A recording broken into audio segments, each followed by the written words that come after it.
Sorry, y'all. I forgot we have a 30 minutes time slot. I forgot. I forgot. But we can just finish up this part really quickly and then end it. But I completely forgot we was only gonna be on here for 30 minutes. I forgot y'all.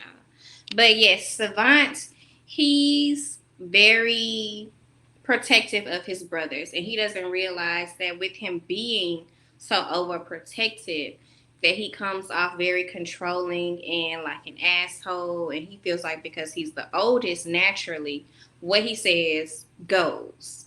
And it's funny because that's how my oldest brother is. We to this day we don't even really talk.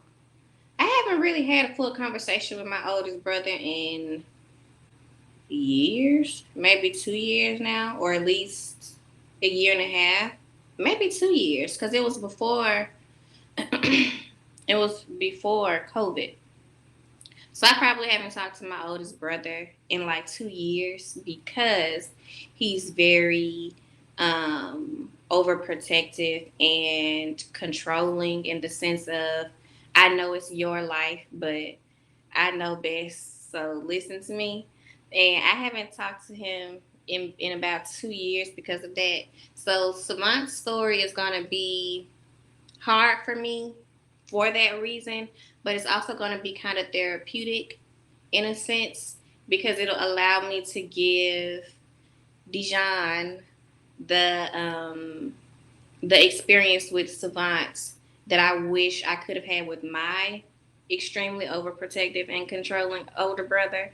So my hope and my prayer is that I'm able to soften you guys to Savant in Hassan's book so that y'all will actually be invested enough to actually read it. But I already knew when I was writing his parts, I was like, Jesus, they are not going to like him. Jesus. But his woman is definitely going to soften him. She's going to help him get to see that he has to release that control, that he doesn't have to be their brother and their father, that they're grown now and they need him to just be big brother, not big brother daddy. So hopefully, I'll be able to do that for you guys. So, did anything happen throughout the book with the main characters or the secondary characters that you weren't expecting?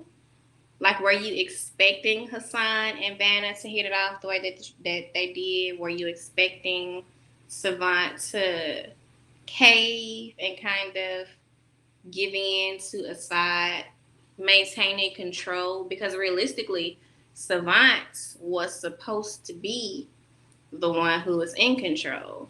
And that may come into play in his book as well. That may be addressed as well. Did you guys think Colton was gonna come out of hiding? I don't know if I'm gonna bring him to the forefront or not. He might just stay off in Cuba somewhere. I don't know. I kind of want to give him his own book though, so you guys can see the man who has just wreaked so much freaking havoc in so many lives. Or I might just bring him back. I don't know. What you guys think? Do you guys want to see Coates, or do y'all just want him to be like a secondary character, or do y'all not want him at all? You didn't expect Colton to come out? Okay, good. No, I didn't expect Savant was going to fall back. He seems too much of an alpha. He's definitely an alpha, but he's also a big teddy bear. Like Starla said, he's a teddy bear in the sheets and when it comes to his family, but he's a grizzly bear in the streets. When it comes down to protecting them and the mafia, he don't care who he hurts in the process. The only time Savant backs down is when he feels like he has to in order to maintain the peace with his brothers. If it's not to maintain the peace with his brothers, he don't give a fuck. Even with his own mama, he don't care. He's not backing down for anybody. When he feels like he's right. Period. So that's just that on that. Colt need his own book. I think so too. I feel like if I did give him something it would be a novella, like a 30,000 word novella. I don't know if I want to give him a full 60 to 70,000 words, but I definitely want you guys to get a feel for his power. Because Coach is a very powerful man. You got to take into consideration how he uses his power for good and how he uses his power for bad. He uses his power for bad when it comes down to the women in his past naturally. Just look at April and Kirby and how fucked up they are in the head. And because of him.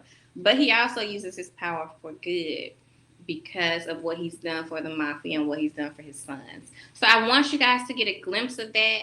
I don't think I'm gonna do it as a full length book though. A novella for sure, because that'll also give you guys a glimpse into the brothers before they are who they are now. So kind of like a prequel, but he definitely won't be getting a full book. But I feel like in my soul, he's gonna get a novella. He doesn't need a novel. Yeah, I agree. I don't want him to have a full 60,000 words, 70,000 words, because I wouldn't even want to deal with that. But definitely about 25 to 30K, I can see that happening. So, I feel like I already know the answer to this. Are you guys looking forward to Hassan's book most since he was your favorite secondary character?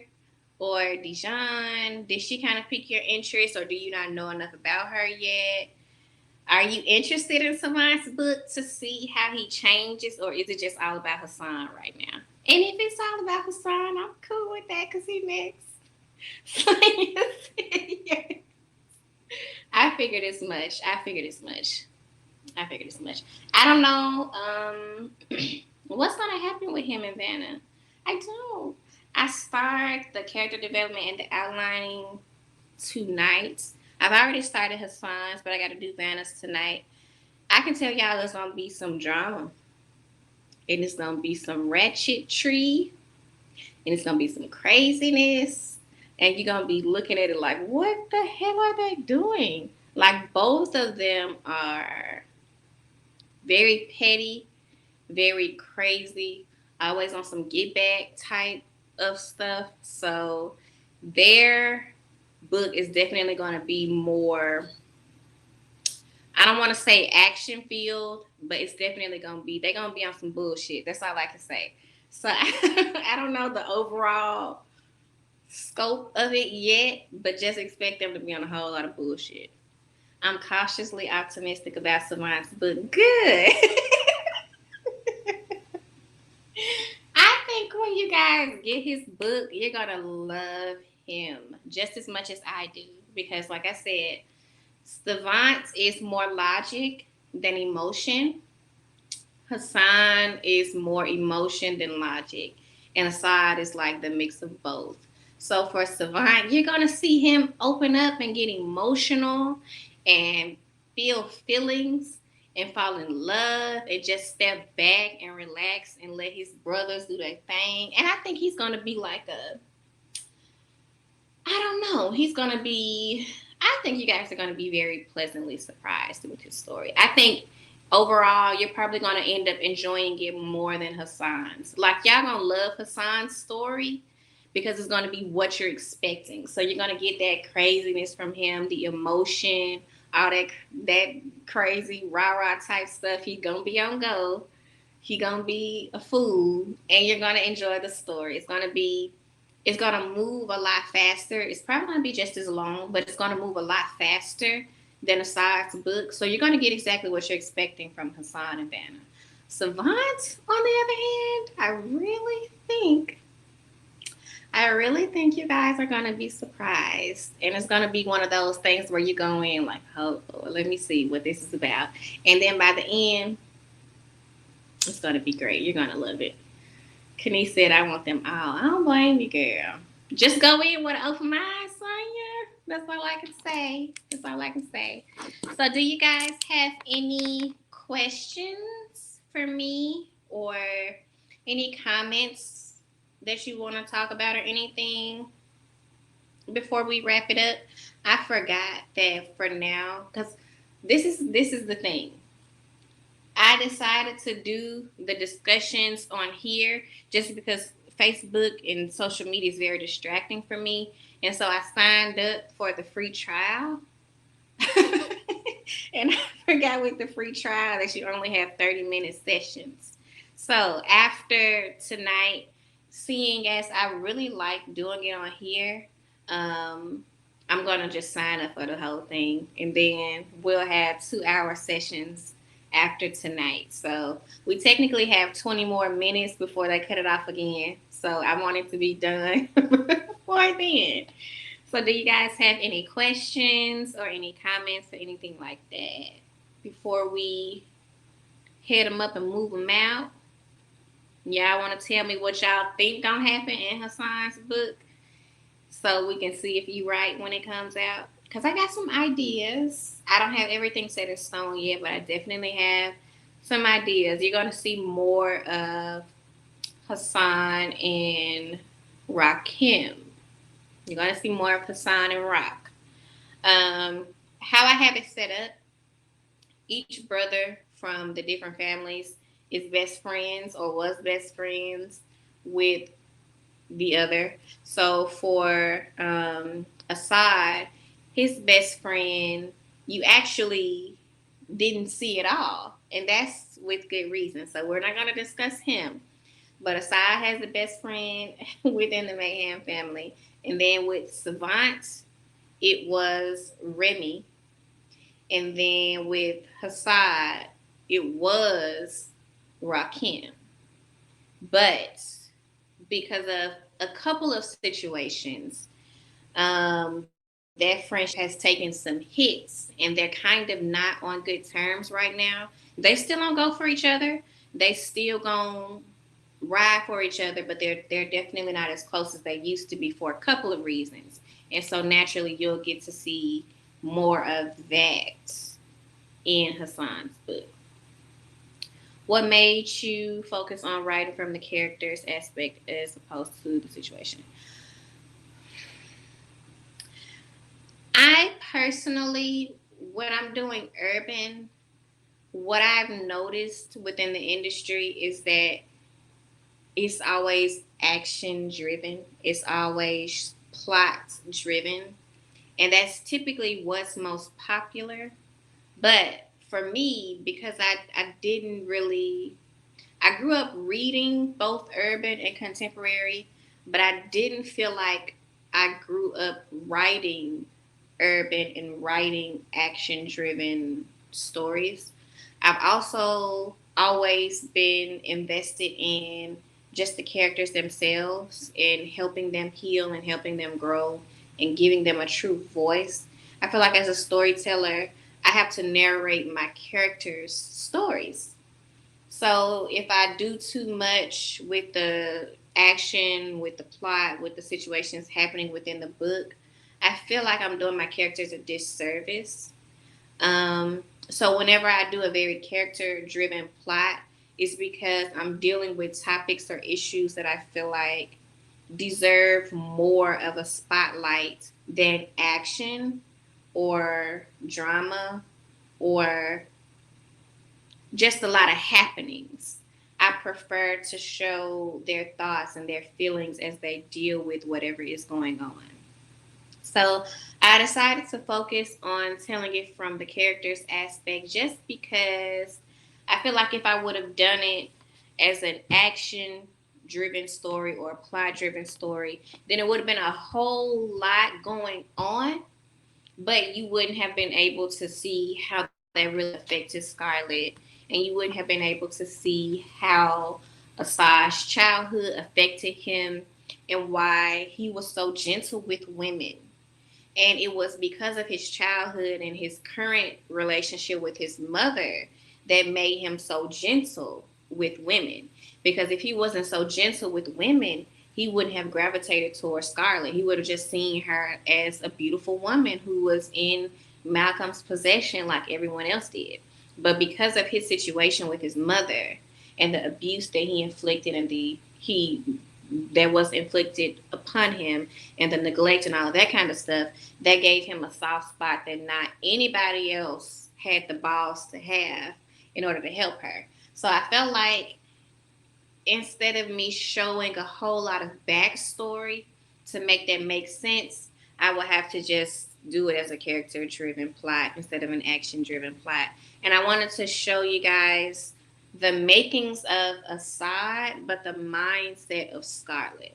And I don't know why I felt like that was a good combination, but I just feel like that was a really good and necessary combination. So yeah, it's just something about character driven plots, especially in urban, that I love. I just like to unravel characters so you can see why they act the way they do and why they do the things that I do. I guess too, for me personally, it makes it easier to feel invested in the stories and invested in the characters when you understand them more. And so for me, the best way to show my characters and help you all understand them is to deeply, heavily layer their characters. And it'd be like, look, I got 73 pages of character development, so I got to find a way to show this. And that comes through their narration and literally telling the story as if it was a real person who came to me and sat down and said, B, this is what happened and this is how I want you to show it. So that's why I do that. I just overall love character driven plots. And I mean, for some urban, I'll definitely do action driven storylines. And those are typically the shorter ones and the ones that are more fast paced. But it's just something about a story with some good character development that just does something to my soul, y'all. Any more questions? You like the action driven? I prefer the action driven when I'm reading, not when I'm writing. When I'm writing, I got to be in tune with my characters. And then that could just be the desire to help people grow and heal and love within me that loves the character development too. Because I'd be like, well, how am I gonna show that growth if I don't break it down like this? So my mind just something about it is just I got to do it. I got to do it. I love it too much. I think it's at one point I wanted to be a counselor. I wanted to be a counselor. I wanted to teach and I wanted to counsel. And so I think I do that through my characters. And that has a lot to do with it too. So I get to live my life of being a teaching counselor through my characters while living my dream of being a writer at the same time. I got it. I got it made, honestly. And I thank you guys so much for reading, not just in his possession, but reading every beloved book that you've ever downloaded, ever purchased. I appreciate it because there was a time where I didn't think any of this was possible. Like when I submitted to Naya Moore, I didn't think I would get to this point to be almost 6 years into my career having discussions with readers about my characters and selling paperbacks and all that kind of stuff. I never thought that would be possible. So I thank you guys, not just for reading in his possession and joining me tonight, but supporting me and supporting BLP as well. And really our whole network of indie publishing companies and indie authors. We appreciate it so much because without y'all, we would not be seen at all. Like the outside world of readers, they don't pay us no attention when they grow up on and they gravitate towards traditional publishing companies and traditionally published authors. They don't be paying us indie authors no attention, but it's readers like you all who give us a space to do what we love and publish what we love and be seen and have our characters be seen. So I appreciate you guys and I thank you not just for myself, but every indie author, every indie publishing company that is out here doing our Thug Fizzle. I thank you guys so much. Hassan's book is coming out July 1st. Before that, I have Tampering with Temptation, which is going to be a really, really quick novella. Super sexy, super sensual, just fun. Not a lot going on as far as like twists and turns. You legit gonna see a black woman be spoiled, honey, and have some really great sex. That's it. That's it. She gonna be spoiled like crazy by Ali, and they're gonna have some really great sex, and that's it. I just wanted to do some, light and fun after In His Possession. So that's coming out on the 21st, and then Hassan's book is coming out July 1st. So we're gonna do that. And before you guys go, I have a question. I want to see if you guys would be interested in doing something, but I think I'm gonna do it and then it just be a surprise. So never mind. We're gonna end it here. Thank you guys so much for reading. Thank you guys for joining me. I'm glad so many of you enjoyed A Side Story and you are deciding to continue the journey. Hopefully, I can convince you to read Swan's book and Hassan's book so you won't just stop with book two. But regardless, I appreciate it, and I'll talk to you guys soon.